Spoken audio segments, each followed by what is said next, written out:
All right, good evening. Welcome to the Forum for Governors running in the state of Georgia. I am Hillary Lynn, the Special Events Chair for DeKalb Dems, and on behalf of our organization, Young Democrats of DeKalb and Greater Atlanta Democratic Women and Fulton County Democratic Committee, we welcome you to this important event.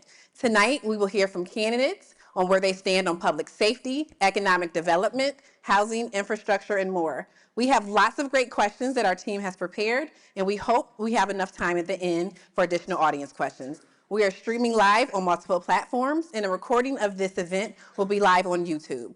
Both of the DeKalb and Fulton County Democratic Committees rely on donations and volunteers to present truthful information to citizens of DeKalb and Fulton County. Before we continue, I'd like to acknowledge any political leaders and elected officials in the audience tonight. Thank you for coming. To officially kick off this evening, it is my distinct honor to introduce the chair of DeKalb Dems, a tireless advocate for our community, Ms. Brandy Weiss. Madam Chair.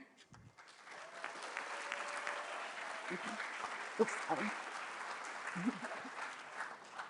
Thank you all so much for thank you all so much for being here tonight. I look out on this crowd and it is quite amazing to see the number of folks that have come out to support this effort and to learn more about our candidates for governor. This is going to be one of the most crucial years that we have had, and we absolutely have to make sure that we have a Democratic governor in office in 2026. Chairs is full of speech.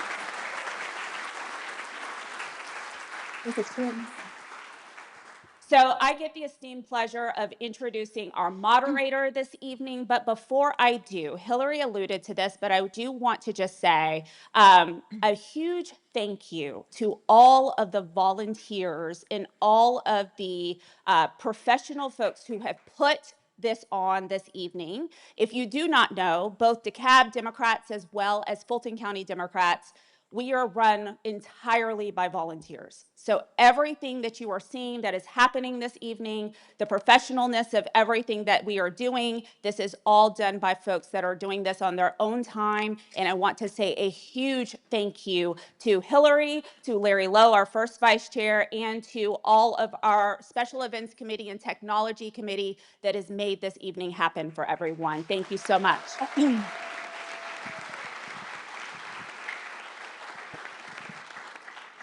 Because of that, I would be remiss, and my team would be very upset with me if I did not put this out there.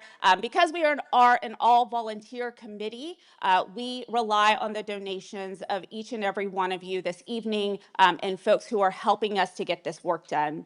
Our job is to be on the ground to make sure that we are getting folks out to vote, to get Democrats out to vote in each election, and we work tirelessly to make that happen. So if you can, would love for you to make a donation. Tonight, we have a special link that is going to split donations between DeKalb Democrats and Fulton County Democrats to make sure that we are getting the work done in two of the bluest counties in the state of Georgia.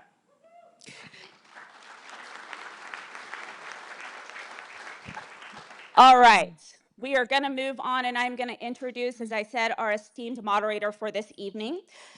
Leading our conversation tonight is Summer Jackson. Summer is a professor and communications study coordinator at Clark Atlanta University. She is a nationally recognized broadcast journalist with over 2 decades of experience as a news anchor, reporter, and producer. She is the host of Atlanta Plugged In on CBS Atlanta News First. She's an award-winning orator with extensive experience moderating high-stakes political forums and interviewing high-profile figures. Please join me in welcoming our moderator this evening, Summer Jackson.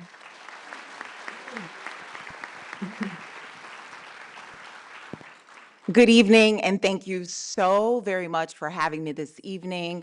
Welcome to all of the candidates and to all of you. Again, it is an honor to be here and serving as your moderator this evening. Well, I just want to welcome everybody to this forum for candidates running for Georgia governor. On May 19th, these candidates, the ones you see here, will be in the primary election to determine who will appear on the November 3rd general election ballot. Again, I'm Summer Jackson, and I welcome you to this very important event. Tonight, enough time to take additional questions from the audience. We are streaming live on multiple platforms, and a recording of this forum will be available on our YouTube channel. Okay, let's talk about the role of the governor in Georgia.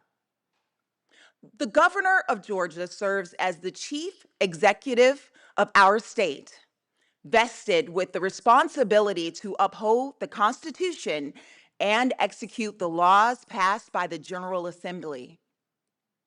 As the highest ranking official in Georgia, the governor is the architect of the state's strategic vision, overseeing a multi-billion-dollar budget that funds public schools, healthcare systems, and infrastructure. Beyond fiscal management, the governor holds the power of the veto, the authority to appoint leaders to state boards and judicial vacancies, and the duty to serve as the commander-in-chief of Georgia's military forces. The person in this office is not just a policymaker. They are the primary advocate for Georgia's economic interests and the ultimate protector of the rights and safety of all 11 million residents. Tonight, we are joined by candidates who are seeking this immense responsibility. Leaders who are vying to shape the trajectory of our state for the next 4 years and beyond. So we are honored to have with us this evening Rua Roman,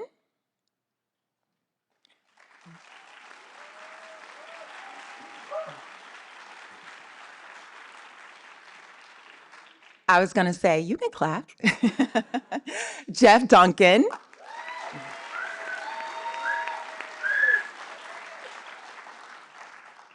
Michael Thurman,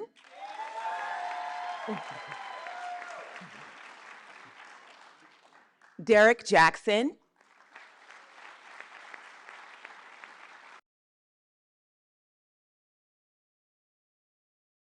lost my mic, Keisha Lance Bottoms,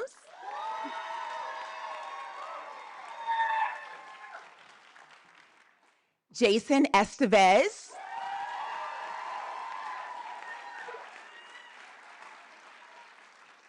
and Olu Brown.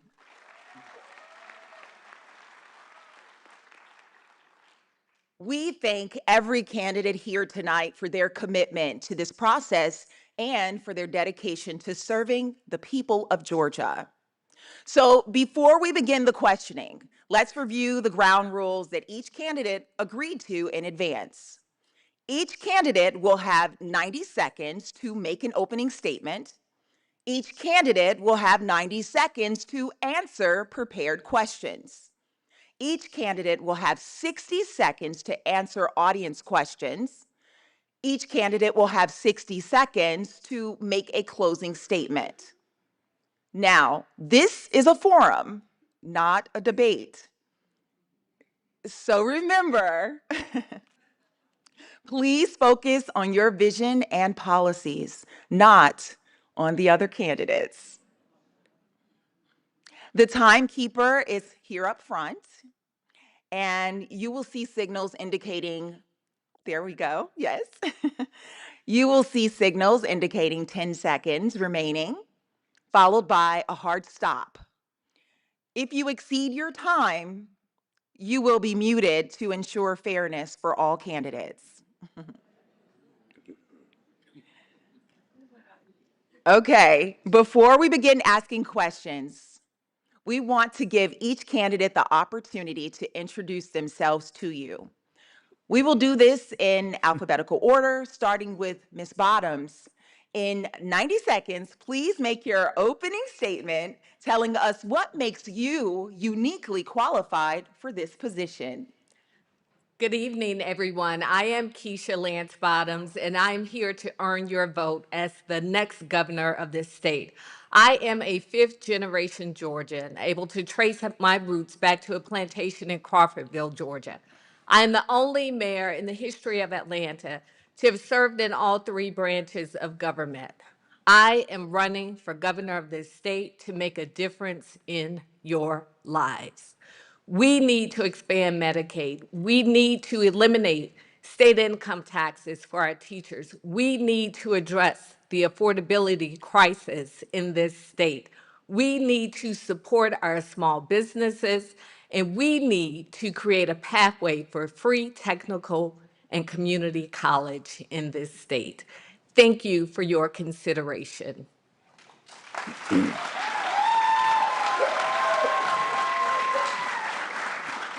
Thank you. Next, Olu Brown. Good evening. I am a father, I am a husband, I am a provider, I am a protector, and I am running to be your next governor. I am glad to be here tonight with each of you in person and watching online.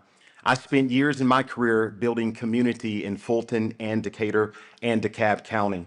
But tonight we meet with heavy hearts as we reflect on the life of Reverend Jesse Jackson, who taught us to keep hope alive. But hope without a blueprint is just a wish. I'm running as your next governor to make hope a reality for every Georgian. There are candidates on this stage who have served these counties well in the past, and we honor their contribution. But as we saw the unsealed warrant last week, the old political theater is still trying to pull us back to 2020, while the Gold Dome debates a reckless tax bill that starves our schools and allows billionaires to amass more wealth while we're crushed by the cost of living. We need a governor with courage who stands up. I'm not a career politician. I'm a builder.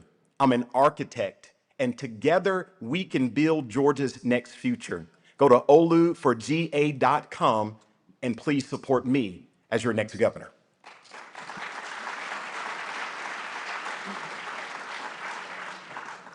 Thank you. Next, Jeff Duncan. Good evening. I'm Jeff. Governor. I get asked the question a lot, Jeff, why are you running for governor as a Democrat? And I can assure you that it's not because I've lost my mind. It's because I found my heart, like many of you in this room. My wife and I went to a Shabbat dinner a couple of weeks ago, and a retired judge came up to me and he said, you know what? Some of the most memorable decisions I ever made were the ones where I reversed myself because I took the time to re-understand the facts. And I had the humility to say out loud I was wrong. And at the end of the day, the biggest regret he said he had was that he didn't do something earlier. And that's really where my heart stands today. You know, it's been nearly 30 years since a Democrat's been sworn in as governor, since 1998, when Roy Barnes got sworn in. And we can all come up with interesting reasons why, but the reality is because we don't get enough votes. You got to win more than the base to be the governor of Georgia. I'm building a coalition big enough to not just win a primary, but get Democrats, independents, and this growing batch of disgusted Republicans to show up and vote for us in November up and down the ballot. I'm staying disciplined and focused on three things: the affordability crisis, the healthcare crisis, and the Donald Trump crisis. I look forward to earning your vote. Thank you.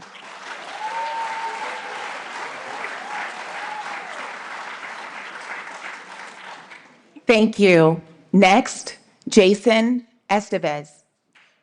Good evening, DeKalb and Fulton Democrats. My name is Jason Estevez, and I'm proud to be running to be the next governor of the great state of Georgia. I know that Georgians are sick and tired of working harder than they've ever worked and barely getting by.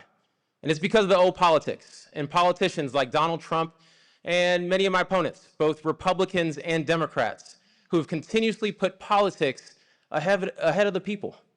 And in times of crisis, I've always run towards the fight. It's what I've done my entire life, and it's what I'm going to do as governor of this state. I'm from the south side of Columbus, Georgia, and I was raised by two parents who didn't go to college, but they taught me everything that I need to know: to love my God, to work hard, and to leave my community better than how I found it. And it's those values that I took with me as a middle school social studies teacher, as chair of the Atlanta School Board, and as a state senator. And it's those values that I'm going to take with me as governor of this state. I'm going to stand tall and fight back against Donald Trump. I won't stay silent like my Republican opponents, nor will I quit when the going gets tough like some of my Democratic opponents have. I'll focus on what matters the most: your health, your wealth, and your opportunities. As governor, I'll lower the cost of living, expand access to health care, and I'll invest in our education system. I'll fight for our democracy, and I look forward to earning your vote. Thank you so much for having me.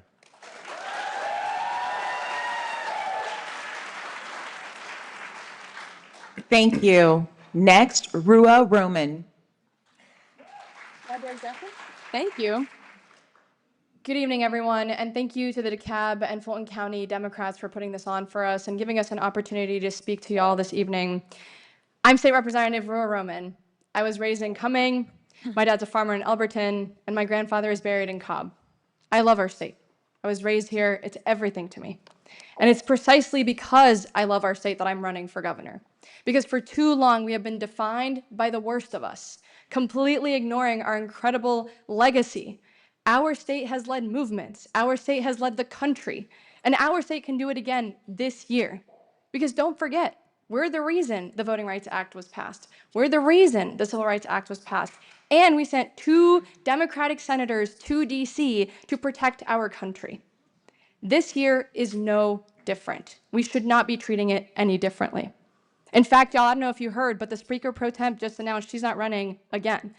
The incumbent PSC commissioner just announced she's not running again. It's because they know what we have known for a long time. This is a once-in-a-generation election cycle, and we need to treat it as such. And so tonight, I invite you to join our movement for a Georgia that we can afford and one where we all belong. One that will take homes back from corporate landlords, raise the minimum wage, reopen hospitals, and press pause on data centers. One that believes that we can rank first in literacy and healthcare. Because the reality is, now is a time to be brave, and I invite you to be brave with us. Thank you.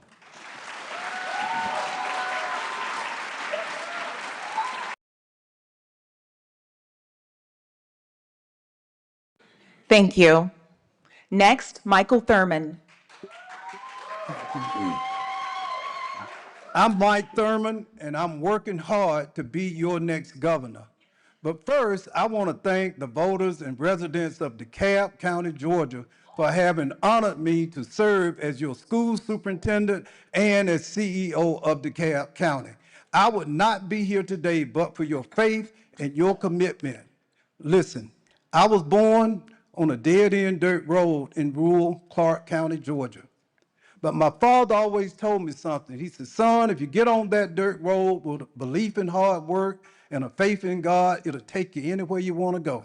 I got on that road. It took me literally from the outhouse to courthouses where I practiced law to the state house where I served in the legislature. And if you will stand with me, do not grow weary, that old road will take us from the outhouse to the courthouse to the state house, and we're going to the governor's house, and we're going to rename it into the people's house. This government belongs to the people of Georgia. We will expand Medicaid. We'll increase public education with multiple pathways to success. I am ready for the fight. I'm not discouraged. I'm not full of anxiety because I know something. Darkness lasts for the night, but election day, November 2026, is going to come in the morning. Thank you.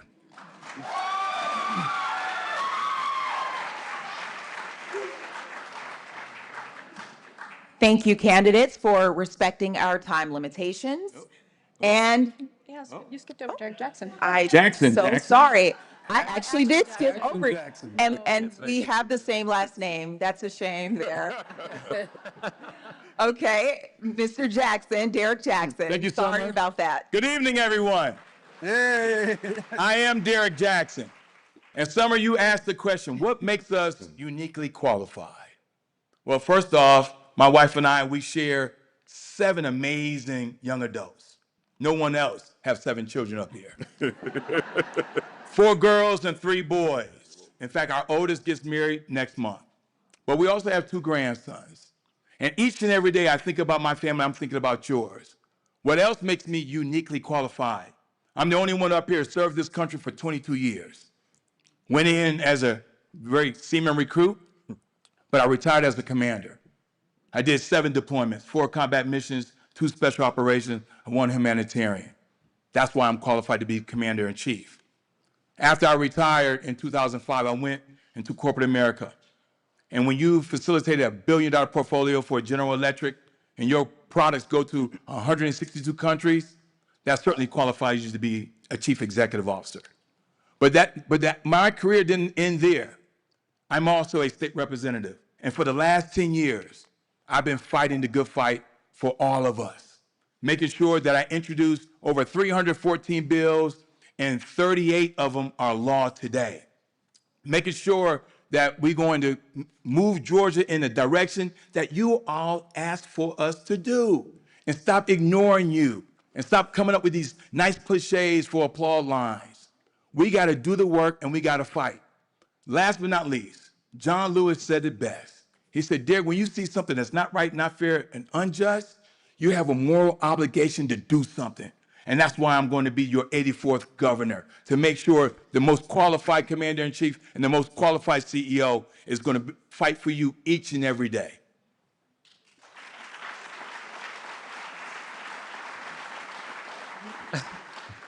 Can we also clap for our candidates who all stood up for each other? I liked that energy you all had. All right, we will proceed. Thank you again, candidates, for respecting our time limitations.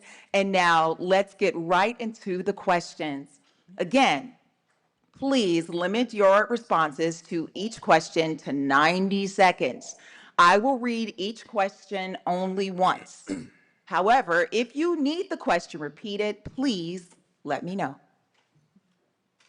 Okay, we'll start with the topic of education. Districts like DeKalb County argue that states, local, let me start over, sorry about that. Districts like DeKalb County argue that states' school funding equalization formula is broken because they receive minimal state aid despite high local tax efforts. How would you reform the QBE formula to ensure high property value districts with high tax burdens receive fair and equitable state funding? Okay, we will start with Keisha Lance Bottoms. The QBE formula is an antiquated formula. It's difficult to understand unless you have a financial or accounting background. The first step would be to make it a formula that allows school districts to be able to plan accordingly based upon the money that they are receiving. Fulton County is facing a $95 million school deficit in its budget. In DeKalb County, dozens of schools are scheduled to close. Meanwhile, the Department of Education is cutting funding. So the first thing that I would do is make sure that we equalize the funding back to the 90th percentile for districts. It's now at 75%. It began at 90%. And secondly, build in an opportunity weight into the formula so that the funding follows the students. We are in a crisis in school systems across this state, in urban communities, in rural communities. The federal government is failing us, which means the state government must step up, tapping into its $15 billion reserve, making sure that the formula is easy to understand and easy to plan for, and making sure that our teachers, our educators, and our students have the funding that they need to be supported. And it begins by changing the QBE formula.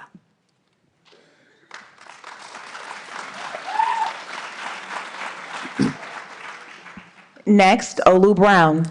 Thank you. I was raised by educators. My mother was my fourth grade school teacher, and she said she never cried so much in her life until she taught me in the fourth grade. I actually have a lifetime teaching certificate for grades 1 through 8. So when I talk about education, it's something that's very personal to me. The QBE formula is outdated, more than 40 years old. And the reason it has been changed is because we haven't had the governor with the courage to address it and to change it. My whole career of servant leadership has been handling tough and difficult challenges and issues. I believe the greatest leaders are never the smartest people in the room, but they bring together smart people to handle difficult solutions. So in the first 100 days as your next governor, we will address the QBE formula, not by me taking action directly, but by bringing citizens and community members and educators together, because the formula doesn't address the current innovative needs and the current context of classrooms, of educators, and communities. And we will make sure we have a formula that is right for educators, that is right, most importantly, for our students, that is right for our parents, and for our communities. Because we are not training kids to be citizens of Georgia. We're training kids to be global citizens, to compete with Asia, Australia, Africa, Europe. And if we don't do this well, we will lose our future. Thank you. Jeff Duncan. I think we're all going to agree that the QBE formula is outdated. It's over 40 years old. But I think there's some specific reasons why it's outdated. It's not weighted for poverty. It's not weighted for technology resources that have changed in 40 years. It's not weighted for a lot of things that we need to make sure that the burden isn't pushed back onto the counties and put it on the backs of property taxes. We need to make sure that we revise the QBE formula. But to do it, you got to have a plan. It's not just about drafting a budget. As governor, I certainly can draft a budget day one that angles more of those dollars to make sure that every kid has an opportunity to succeed, but also making sure that we have a legislature that's willing and able to vote in favor of the QBE change. Now, I think we've got some friends even on the other side of the aisle. If you're living in rural Georgia, your schools have been struggling and failing because they're not properly funded. They're not weighted properly. And so I think we can build a coalition across party lines. We should not be making education policy based on Republicans and Democrats. We should be making education platforms based on our kids' future. We want kids ready for the 21st century economy. That doesn't mean every kid's going to go to a four-year school. It doesn't mean every kid's going to go to a two-year school. We need to make sure that we're able to off-ramp them into an economy or into a lifestyle that they're prepared for. Thank you.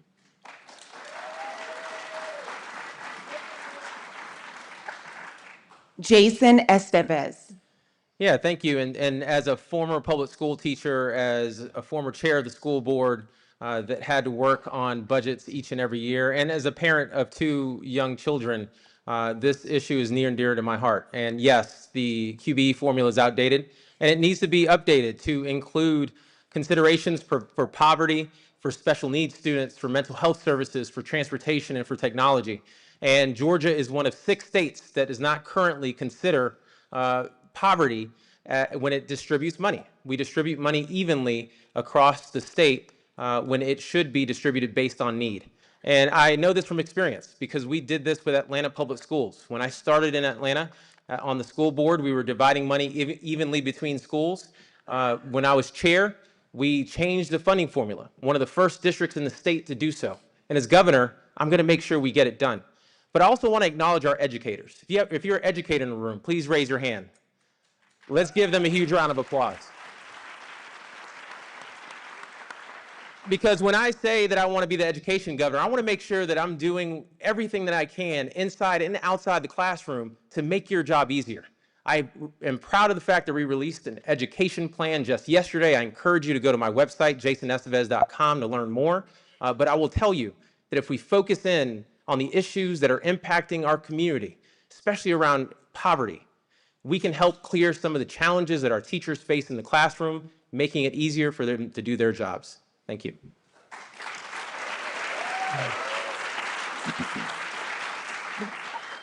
Next, Derek Jackson. Yes, thank you for the question. So yes, the QBE is old, since 1985. And the first attempt the General Assembly was going to make to upgrade the QBE was when Governor Deal was the governor. But in 2015, he decided not to exercise the courage. Yes, it lacks a poverty weight. Yes, it lacks to make sure that our teachers get the staffing and the funding that they need and the resources. But the most important point I want to highlight is this, around this QBE formula, is that when you have 181 school systems across Georgia, you can't have individuals who are running for governor right now that sign onto a bill to help defund the public education. That's the problem. That is the problem. If you want a charter school, fine. Let's create a charter school budget line item. If you want private school, fine. Create a private school budget line item. I was about to say something else. But when you think about a father with 7 children, and they all went to private and public and everything in between, we lack resources because we do not exercise the courage of that budget. That budget should be a moral document, And we have more than enough money. We're sitting on $15 billion surplus. Let's make this happen for our children. Thank you. Next, Rua Roman. Thank you. And I think my counterparts have mentioned how we need a poverty weight, how we need to include a weight for transportation technology, you name it. But I want this audience to know that in my first year as a state representative, we did have an updated QBE formula. People did go through the process of another study committee, of figuring it out, of calling in constituents, of working with community members. We went through that process. We have the plan. There is no point in us trying to start over. And so when it comes to talking about updating the QBE formula, we need to have legislation ready on day one. When we take the governor's mansion, we need to be prepared with the specifics that already exist based off of the work that others have done. And by the way, when we talk about student success, a child's zip code should not determine the rest of their future, which is why we talk about, for example, a poverty rate. But on the flip side, what are we doing for our educators? Even though the current administration loves to brag about how Georgia teachers are paid the most in the Southeast, they're still paid some of the least in the country. My teachers made me who I am. Frankly, they saved my life. And I was lucky to go to an incredible public school system where I could actually technically pick my public school option that every other student could as well, based on the needs that they had. I think every Georgia child should have high quality education with diverse options that meet their needs, because right now we just don't do that. And last but not least, going back to the QBE formula in particular, I strongly urge all of you to look up certain legislation that others have introduced where they did, in fact, write out other students for political expediency. I think we need to look out for every Georgia student.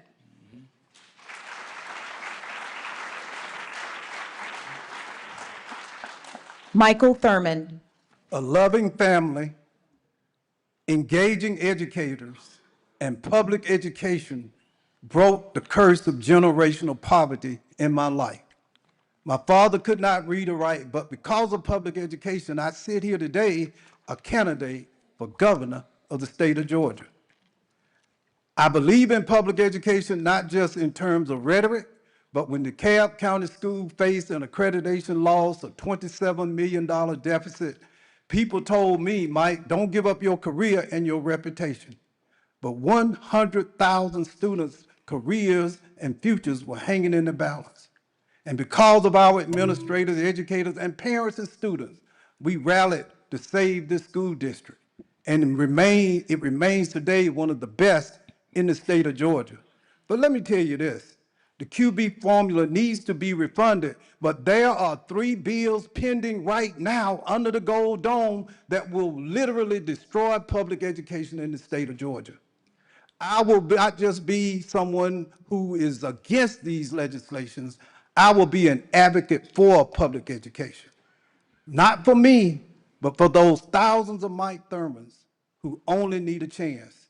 We must fight to ensure that every child, urban, rural, suburban, has equal access to a quality education, and I will be an advocate for every child, just like I was in DeKalb, across the state of Georgia. Thank you.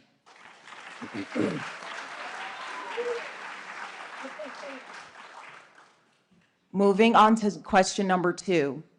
Georgia has one of the highest rates of school-based arrests in the nation, disproportionately affecting Black students. What specific policies will you implement to dismantle the school-to-prison pipeline? We will start with Rua Roman. Thank you. Just 2% of those in prison today have a college degree. And that is not to say that every child should be going to college. Some students don't want to go to college. But it does mean that it is an indicator that an ability to have a successful educational experience is a key component to keeping kids out of the school-to-prison pipeline. It's why a key plank of our campaign is feeding hungry kids. A hungry child cannot learn. A hungry child falls behind. A hungry child acts out. And instead of giving them the support they need through counselors, through free school breakfast and lunch, we instead end up criminalizing them. It's immoral.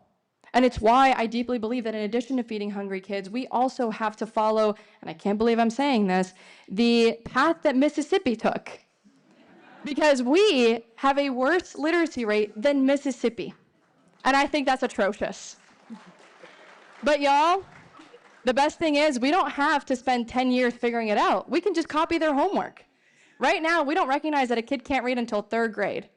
We have the opportunity to implement policies that will actually screen kids earlier to make sure we identify kids that are falling behind before it's too late, and again, prevent that school to prison pipeline. Thank you.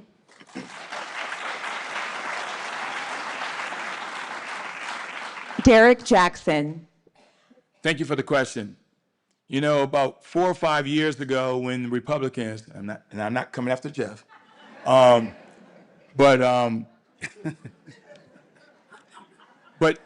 they brought forward this bill to strengthen the school resource officer.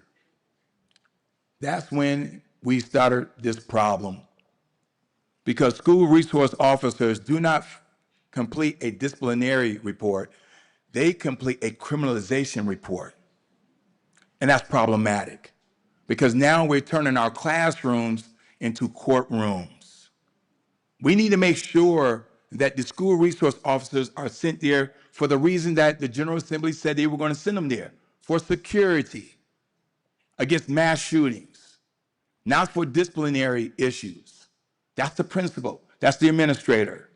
And so we have to go back, repeal these bad laws that Republicans put in place that empowered this school-to-prison pipeline. This goes beyond just being a metaphor. This is a problem across all of Georgia, urban, suburban, and rural. And so as governor, I will repeal these horrible laws, because if it takes legislation to create this mess, we're going to need good legislation to get us out of this mess. Thank you. Michael Thurmond. Thank you. But as your next governor, I will be the first governor in the modern history of Georgia to have served as a school superintendent. One of the biggest challenges we face with public education is the legislators, because they went to school, think they know everything about school. And that is a problem. We must create multiple pathways to success. Shamla High School is one of the highest performing high schools in the nation, but they have a curriculum that also encourages career pathways. Every child may or may not want to go to a liberal arts college or a university, but it's just as honorable to go to a DeKalb Tech as it is to go to Georgia Tech. This economy is equally about degrees and skills. We have to create a school system and a curriculum that encourages and empowers all of our children. Look at this. It's really not about white collar, blue collar, or no collar. It's not the color of the collar, but it's the green in the dollar that makes all the difference. Individuals who have the skill sets, whether it's programming or plumbing or electrician, can make just as much, if not more money, than a four-year liberal arts degree. We have to celebrate all of our young people, including those who go to school, who may have mental or physical challenges. They are making great contributions as well. Let's open up the doors and celebrate all of our young people and give them opportunity.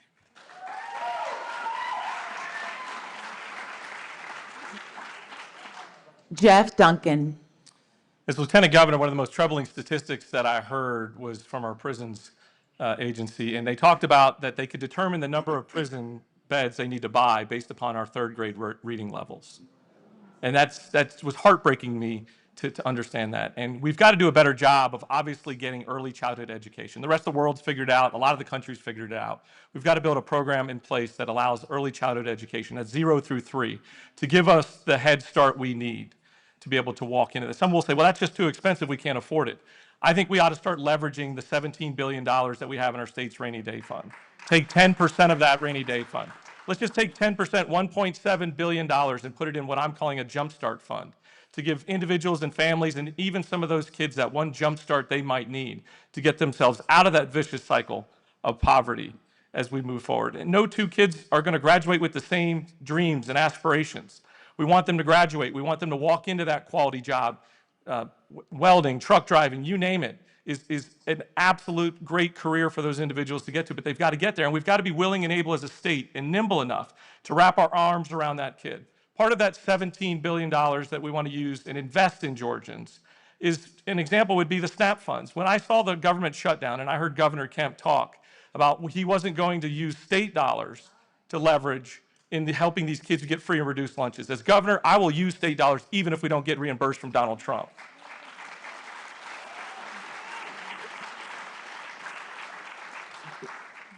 Keisha Lance Bottoms. As a graduate of Frederick Douglass High School in Atlanta, I'm often reminded of the words of Frederick Douglass, who said, "It is far easier to raise strong children than to repair broken men." Our prison population in the state is disproportionately comprised of African Americans, African American men. I'll share a few startling stats with you. 60% of our prison population, African American. Black students, 36% K through 12, 58% disciplinary actions. In the city of Atlanta alone, 73% of the student population, but 91 to 93% of the disciplinarian actions. DeKalb County, 68% of the students are Black, but receive 82% suspensions. This is a crisis that begins long before people get to prison. When I had the opportunity to serve as a judge, I saw men and women stand before me who had not completed their high school education. There is a direct connection. There are a few things that we need to do. One is to make sure that disciplinarian standards are equal, that they are not a pipeline to prison, but to diversion programs in the state, and also provide wraparound services, not just for our children, but for their parents, so that children are not going back home into chaos, repeating a vicious cycle.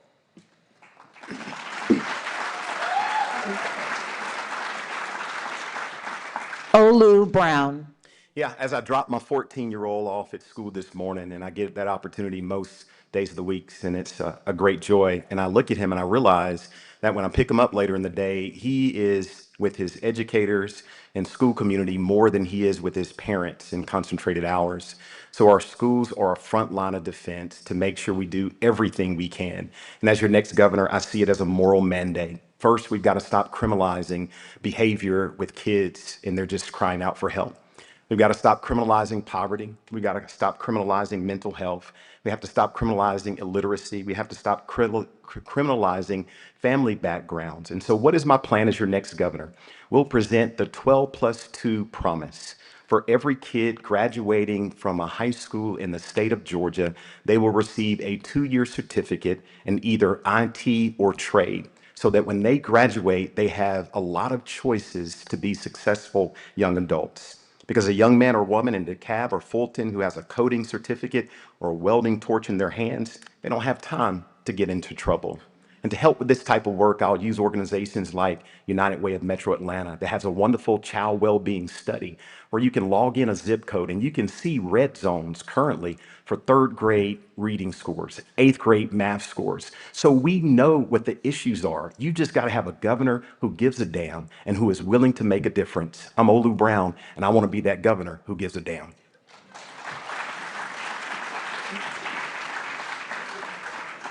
Jason Estevez. Yeah, so this is an issue that's near and dear to my heart. I've worked on it my entire career, particularly as a teacher and as a school board member. And I will tell you that the first thing we have to do is get police out of our schools. When I was on the Atlanta Public Schools Board of Education, we actually removed City of Atlanta police officers who were not trained, who were not prepared to be in schools, and instead replaced them with highly trained, highly specialized officers. And we saw a dramatic decrease in the arrests that happen in Atlanta Public Schools. But we also have to make sure that we change the laws that are currently in place that are criminalizing our students.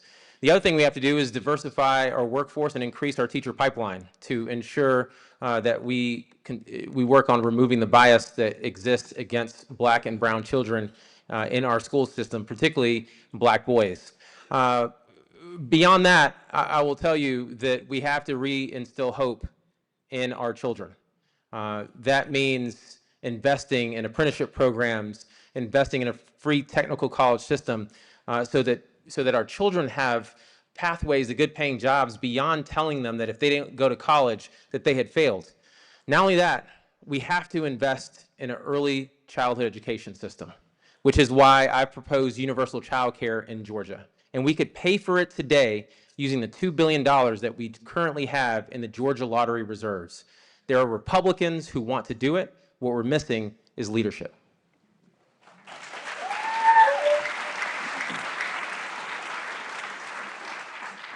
The next topic is healthcare. Georgia has one of the worst maternal mortality rates in the nation, which disproportionately impacts Black mothers. How would you solve this crisis? We'll begin with Michael Thurman. Georgia does have the worst, not just maternal, but also infant and fetal mortality rates in the nation. It is a disgrace that our state falls into that category. The first thing I'm going to do is to re-envision and reform our Department of Public Health. What I'm going to do is focus our attention and our resources on prevention as opposed to a reactive strategy. One of the opportunities we have here in DeKalb County in the state of Georgia, there are 3,000 amazing, highly qualified professionals who Trump fired from the CDC. I'll create a public health department that allows these men and women to come and work for the state of Georgia. We need them. We need them. And we will have a public health system. As the CEO, I invested $140 million in our public health system, our Board of Health, as well as our Community Service Board. Health is not an opportunity. Health is a right. And we can expand Medicaid, and we'll do it, though, not from the outside in, but from the inside out. As your next Chief Executive Officer, I will be the only one who served and led two of the largest state departments in Georgia, the Department of Department of Family and Children Services and the Labor Department. I will take that knowledge and we will reimagine and restructure state government. Thank you. Derek Jackson. So this is something near and dear to my heart. In fact, I co-sponsored some legislation with Representative Kim Schofield, HR 426. So I do already have a plan because I teamed up with another Black woman. That's what you have to do. Allow for the women to write the legislation, and then we as men support them. There's no reason why 82 counties you cannot find an OBGYN. 67 counties in Georgia you cannot find a pediatrician. That's a problem. 25 years ago, 12 of the 159 counties had more deaths than births. Today is 94 counties experiencing more deaths than births. There was a time I used to just echo 3 or 4 names of women who simply died, simply trying to give birth. But I no longer do that because 4 years ago, 169 women died right here in Georgia. But within 12 months, 772 children died. That's a problem. Because if this was an airplane, 169 people died on an airplane, we will put full stop and bring all the resources to bear. And that's what I would do as governor. Make sure that we have a commission of women to write the legislation, and as their governor, I will listen to them, provide the resources, and then get out of the way. That's what we should do. That's what we should do. Because for too long, men continue to write legislation on women's anatomy. 19 bills. You know how many bills are on a man's anatomy? 0. Enough is enough. Enough is enough. Olu Brown. With 48 out of 100,000 African-American women dying in childbirth, and with 87% of maternal deaths in Georgia considered preventable, this is a moral dilemma. And this is really about maternal health, and it's also about infant health. I can honestly say, as a faith leader, there's not a single hospital I haven't visited in Fulton County or in DeKalb County. And many of those hospital visits were from women who were having difficult pregnancies. As a former pastor, I've done a lot of funerals, but those I will never forget are those of infants or being called to the hospital at 2 and 3 a.m. in the morning to say our baby didn't make it or my spouse is struggling. We have to do something in Georgia, and we can do it. And so, as your next governor, not only will I be the chief executive officer, I'll be the chief empathy officer, and I will introduce the Rural Health Enterprise Zone Plan that will create tax-free zones for OBGYNs and high mortality zip codes throughout our state.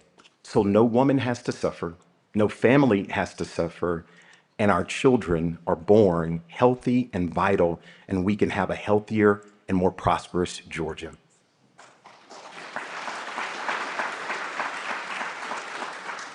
Jason Estevez. On day one, I'm going to sign an executive order taking steps to repeal the deadly abortion ban.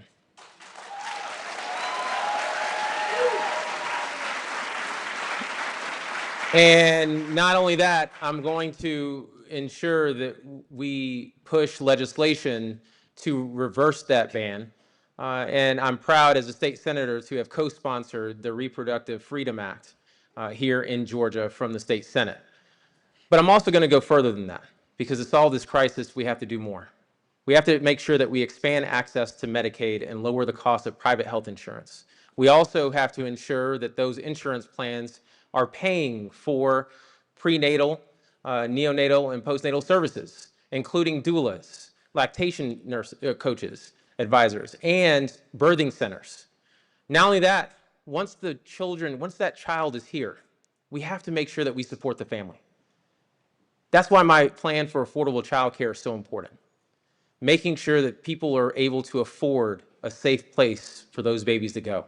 But I also want to make sure that we expand paid leave and that we strengthen our mental health services. And I'll leave you with this. I have a plan for this. I'm one of the few candidates, the only candidate in this race that has multiple plans on their website that you can go to right now. I want you to visit jasonestevez.com to learn more specifics about my plan. Thank you.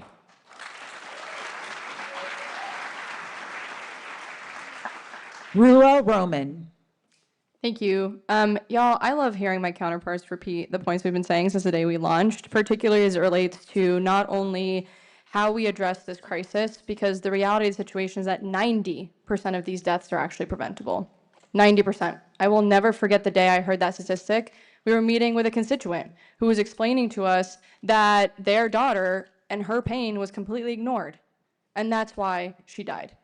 But the other piece of this is that at the beginning of someone's pregnancy, they need regular doctor's visits. And when someone's doctor is 2-3 hours away, because most counties don't have an OBGYN, they are already being set on a very dangerous path. And so that's why, in addition to expanding Medicaid, because there is a coalition to expand Medicaid, we have essentially put forward a plan that says we want to use 10% of our surplus to invest in a cancer research hospital, because unfortunately Georgia also ranks as one of the highest states when it comes to cancer rates around the entire state. But what we can do with that is, one, we can hire back some of the CDC workers that have been fired as a result of this administration's complete incompetence. But two, other states that have done this have actually leveraged that revenue to open up clinics all around their states and reopen hospitals all around their states and actually bring the care to the people that need it most. Because when you have both expanding Medicaid and an investment in healthcare, what that does is that increases access, but it makes that access affordable. Thank you.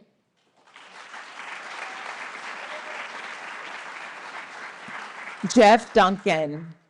If you follow us around from debate to debate, you'll realize that a lot of folks pick on me for being a former Republican, and I get it. It's okay, but I can assure you I learned a lot behind enemy lines. And one of the things I learned is the only way to fix the healthcare system is to expand Medicaid. I've literally explored every route possible, and the only way to fix it is to expand Medicaid. And to do that, you've got to work with the legislature, and I think this is a huge opportunity for us Democrats to really take position on this particular issue. Republicans know they're wrong on this, and we need to build a coalition. We need to get the legislature to expand Medicaid.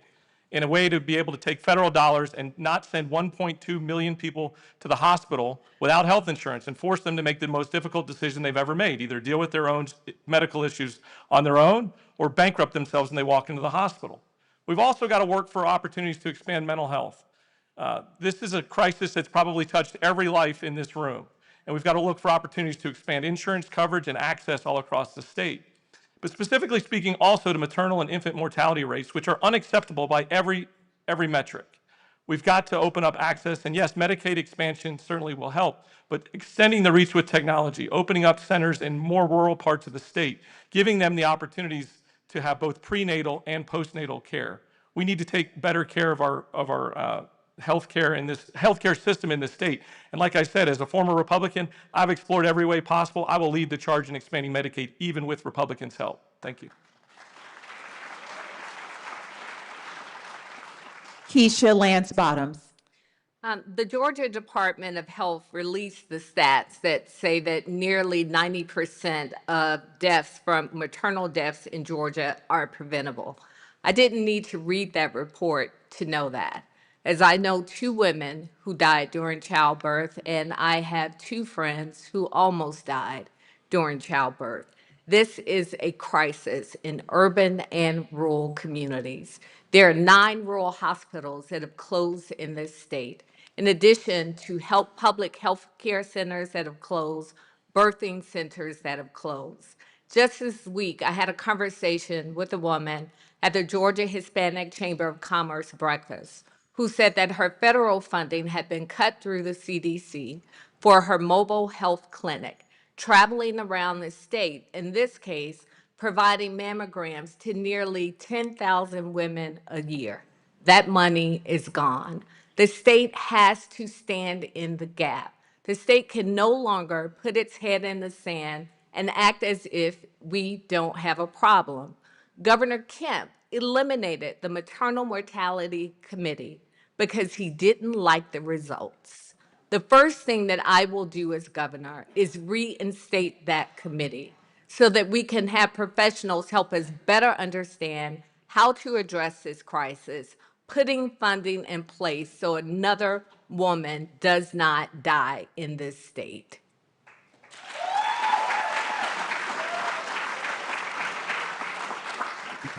Next question,